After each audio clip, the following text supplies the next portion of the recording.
Hello students, myself Ukumaram. I am working as a lecturer in Civil Engineering Department, Government Polytechnic College, Bikaner. आज अपन discuss करेंगे earthquake resistant structure subject का topic है आइसोसिस्मल। इससे पहले अपन बहुत सारे लेक्चर अपन पढ़ चुके हैं, जो बेसिक लेक्चर्स हैं उनके बारे में अपन पढ़ चुके हैं। आज का अपना टॉपिक रहेगा आइसोसिस्मल। ये टॉपिक आप देख रहे हो, इससे पहले मैं थोड़ा बताऊं कि आप अपने साथियों के साथ इन चीज़ों को शेयर जरूर कीजिए। बहुत सारे लोग ऐसे हैं जिनको पता भी नहीं होता कि इस तरीके के कुछ यूट्यूब पे लेक्चर्स अवेलेबल है, जिनको वो स्टडी करके उनको देख के अपना फ़ायदा ले सकें और वो पेपर में अच्छा परफॉर्म कर सकें। तो अपने साथियों को ज़रूर ये चीज़ें बताइए। ये हम जो बना रहे हैं काफ़ी मेहनत से, काफ़ी अच्छा कंटेंट आपके लिए अवेलेबल करवा रहे हैं। तो आप इसको देखिए और आपके पास इतनी फ्लेक्सिबिलिटी है, आप इस वीडियो को एक बार नहीं 50 बार 100 बार जितनी मर्जी आपको देखते जाएं, जब तक नहीं समझ में आए आप इसको देखते रहें। तो ये अपने साथियों के साथ जरूर पहुंचाएं, शेयर जरूर कीजिए साथियों के साथ ज़्यादा से ज़्यादा। तो आज का अपना टॉपिक शुरू करते हैं आइसोसिस्मल, कि आइसोसिस्मल क्या होता है। जैसे अपन ने पीछे के लेक्चर में डिस्कस किए थे इंटेंसिटी और मैग्नीट्यूड क्या होते हैं। तो पहले थोड़ा सा मैं वो बता दूं। मैग्नीट्यूड जो है वो अर्थक्वेक की क्वांटिटी को मेजर करता है। मीन्स अर्थक्वेक के समय जो एनर्जी, स्ट्रेन एनर्जी जो रिलीज होती है, उस एनर्जी को मेजर करना वो कहलाता है मैग्नीट्यूड ऑफ अर्थक्वेक। यानी कितना उसकी एनर्जी रिलीज हुई है उसको एक अपन मेजर करते हैं, वो मैग्नीट्यूड की फॉर्म में मेजर करते हैं। इसी तरीके से इंटेंसिटी ऑफ अर्थक्वेक होती है। तो जो इंटेंसिटी ऑफ अर्थक्वेक होती है, वो इंटेंसिटी होती है तीव्रता जिसको अपन कहते हैं, वो डैमेज को रिप्रेजेंट करती है। इसको अपन कहते हैं क्वालिटेटिव मेजर्स ऑफ अर्थक्वेक। ये क्वालिटेटिव मेजर्स होती है जो उस अर्थक्वेक के कारण होने वाले डैमेज को दर्शाती है।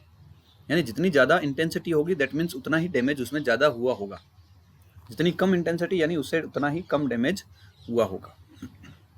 तो ये दो टर्म मैंने बताई कि इंटेंसिटी और मैग्नीट्यूड क्या था। इसी तरीके से अब अपनी टर्म जो आज का अपना टॉपिक है वो आते हैं उस पर आइसोसिस्मल। आइसोसिस्मल का मतलब क्या होता है कि ये एक इमेजिनरी लाइन होती है, एक इमेजिनरी कंटूर लाइन होती है। जैसे आप सर्वे सब्जेक्ट में पढ़ते हो कंटूर्स या कंटूर लाइन, जो कंटूर लाइंस होती है, तो ये इसी तरीके से एक इमेजिनरी कंटूर लाइंस होती है जो कि ऐसे स्थानों को ज्वाइन करती है जहां पर अर्थक्वेक की इंटेंसिटी सेम रही। जैसे एक अर्थक्वेक आया, सपोज उसका सेंटर था सपोज जयपुर, और उसके चारों तरफ के जो एरिया हैं, मान लो 100 किलोमीटर दूर का, जैसे अजमेर है, टोंक है, दौसा है, सिक्कर है, ये जो लगभग 100 किलोमीटर के एरिया में सारे जो एरियाज है, सारे जो जगह है, पॉइंट्स है, पैलेस है, उन पैलेस पे अगर इंटेंसिटी देखें तो वो सेम है मान लो।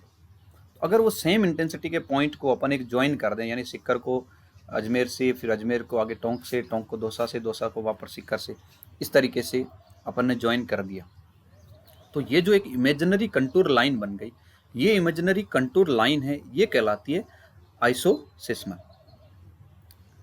इसी तरीके से जब ये अगर बहुत सारी अलग अलग आइसोसिस्मल्स की लाइन अपन किसी एक अर्थक्वेक के लिए बनाते हैं, तो एक पूरा अपने पास एक मैप तैयार हो जाता है, और उस मैप को अपन कहते हैं आइसोसिस्मल मैप। यानी जैसे ये एक इंटेंसिटी, ये जैसे मैंने लिया, फिर आप थोड़ा और पीछे चले जाओ, जैसे जयपुर से 200 किलोमीटर का आपने एरिया ले लिया, तो जैसे आपका आ गया सपोज झुंझुनू, चूरू, इस तरीके से इधर नागौर, उधर आपका कोटा साइड में बूंदी आ गया, और फिर इधर धौलपुर की साइड में, भरतपुर की साइड में अलवर होते हुए, यानी ये पूरा अगर मान लो सेम इंटेंसिटी के ये सारे एरिया हैं, तो इनको ज्वाइन करने वाला जो एक इमेजिनरी कंटूर लाइन है वो दूसरी आइसोसिस्मल हो जाएगा। एक पहला आइसोसिस्मल, यानी एक इंटेंसिटी, सपोज आपने इंटेंसिटी 5 का आपने लिया, वो 5 इंटेंसिटी वाले सारे प्लेस आपने मार्क कर लिए और उनको आपस में एक इमेजिनरी लाइन से, कंटूर लाइन से ज्वाइन कर दिए, तो वो आपका एक आइसोसिस्मल हो गया। फिर आपने 4 इंटेंसिटी वाले प्लेसेस जहाँ पे उस अर्थक्वेक के कारण इंटेंसिटी 4 ऑब्जर्व की गई, उन 4 इंटेंसिटी वाले प्लेसेज को आपने एक इमेजिनरी लाइन से ज्वाइन कर दिया, मिला दिया, तो वो आपका एक दूसरा आइसोसिस्मल हो गया। इसी तरीके से फिर 3 वाला, 2 वाला, 1 वाला, इस तरीके से सारे आपने बहुत सारे आइसोसिस्मल्स आपने बना दिए एक ही अर्थक्वेक के, अलग अलग प्लेस को ज्वाइन करते हुए। तो वो जो आइसोसिस्मल्स जो मिल के 8-10 आइसोसिस्मल आपने बनाए, या और ज़्यादा आइसोसिस्मल आपने बनाए, उन सबको मिला के अपन कहते हैं आइसोसिस्मल मैप, वो एक मैप बन जाता है, उसे अपन कहते हैं आइसोसिस्मल मैप। और ये जो अपन अगर देखेंगे इस आइसोसिस्मल मैप से, तो जो ईपी सेंटर है उसके पास वाली जो लाइन है, आसपास के जो कंटूर्स है, वहाँ इंटेंसिटी ज़्यादा होगी। जैसे जैसे अपन उससे दूर होते जाएंगे वहाँ इंटेंसिटी कम होती जाएगी।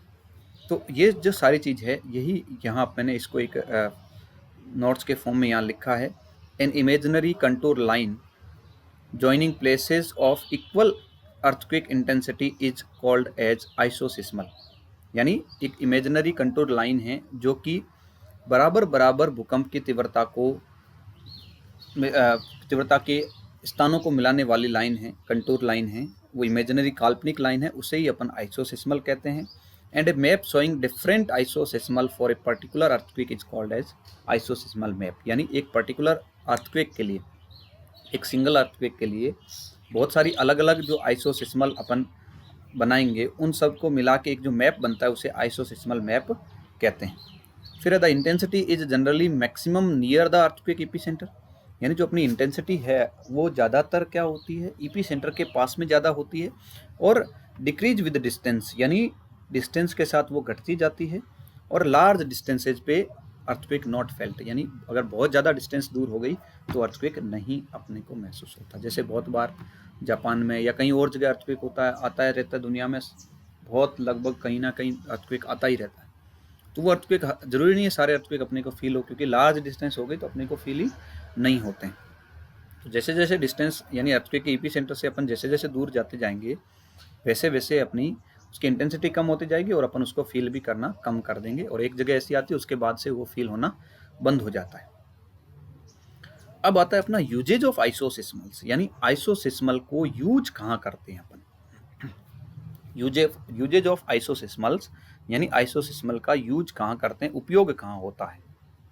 तो सबसे पहली चीज़ तो आइसोसिस्मल से अपन आइसोसिस्मल मैप बनाते हैं, और उन मैप से अपने को जो इम्पोर्टेंट एक डॉक्यूमेंट तैयार करते हैं अपन, ताकि अपने को सिस्मिक इफेक्ट का पता चल जाए।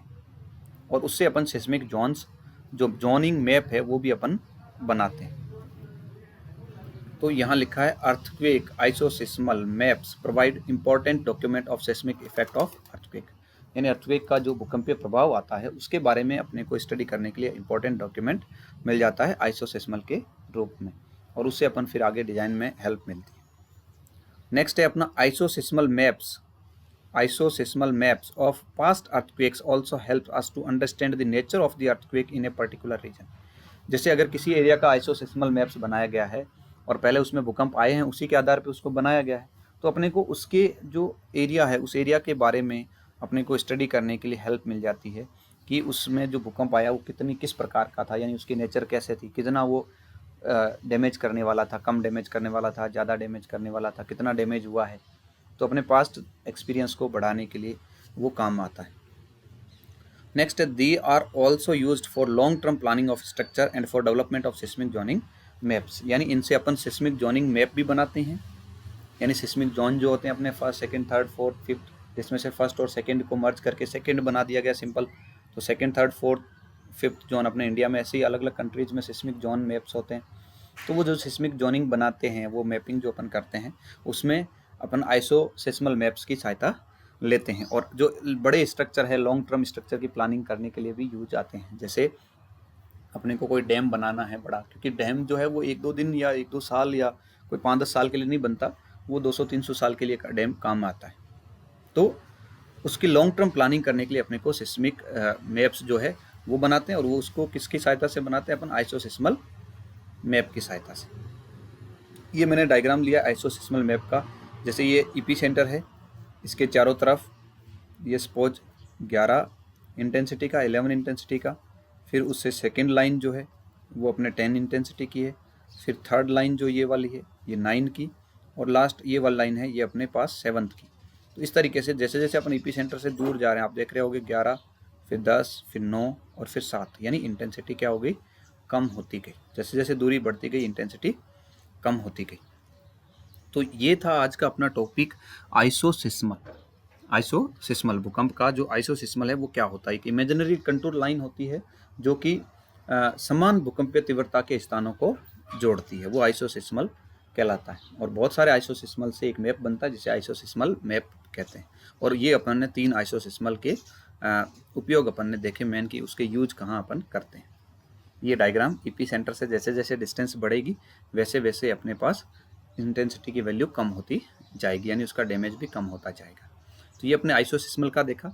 नेक्स्ट लेक्चर में जो है अपन देखेंगे क्लासिफिकेशन ऑफ अर्थक्वेक। इसका पूरा एक लेक्चर आएगा, बड़ा लेक्चर, जिसमें डिटेल में अपन पढ़ेंगे क्लासिफिकेशन अर्थक्वेक, यानी अर्थक्वेक कितने टाइप का होता है, किस किस आधार पे अपन उसका क्लासीफाई करते हैं। ये एक छोटा सा टॉपिक था आइसोसिस्मल, इसको अपन मर्ज नहीं कर रहे हैं किसी भी टॉपिक के साथ, ना तो मैंने पिछले लेक्चर में मर्ज किया, ना अगले लेक्चर में मैं इसको मर्ज कर रहा हूँ। इसका एक छोटा सा कम टाइम का है लेकिन छोटा सा इंपॉर्टेंट टॉपिक था, इसलिए मैंने इसको एक अलग ही लेक्चर के रूप में, छोटे लेक्चर के रूप में इसको रखा है। तो थैंक यू वेरी मच, मिलते हैं नेक्स्ट अपने लेक्चर में।